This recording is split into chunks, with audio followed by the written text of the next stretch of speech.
Hello everyone, welcome to a mini blog. আজকে সকালবেলা উঠে লখনৌর রুম ট্যুরটা দিচ্ছি। কালকে প্রচণ্ড টায়ার্ড ছিলাম, তাই জন্য দিতে পারিনি। ঢুকেই লেফট সাইডে একটা ওয়াশরুম, এখানে আমি ব্রেকফাস্ট নিয়ে নিয়েছি, ওয়াটারমেলন আর দুটো বয়েলড এগ, এটাই আমার ব্রেকফাস্ট। আমার কলিগ ঘুমাচ্ছে, আমি স্ট্রেট চলে গেলাম একদম জানলার ওখানে বাইরের লখনৌটা দেখানোর জন্য। সকালের লখনৌ খুব সুন্দর, সামনের সিনারিটা। তারপরে আমি সকালে চলে আসলাম জিমে ব্রেকফাস্ট করে। ব্রেকফাস্ট বলতে যা দেখালাম সেটাই।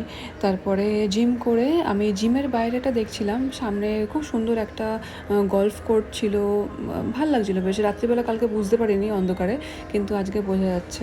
তারপরে রেডি হয়ে বেরিয়ে পড়লাম ফ্লাইটের জন্য। আজকে 3টে সেক্টর আছে, লখনৌ, মুম্বাই, মুম্বাই থেকে বদোদরা, বদোদরা থেকে আবার মুম্বাই।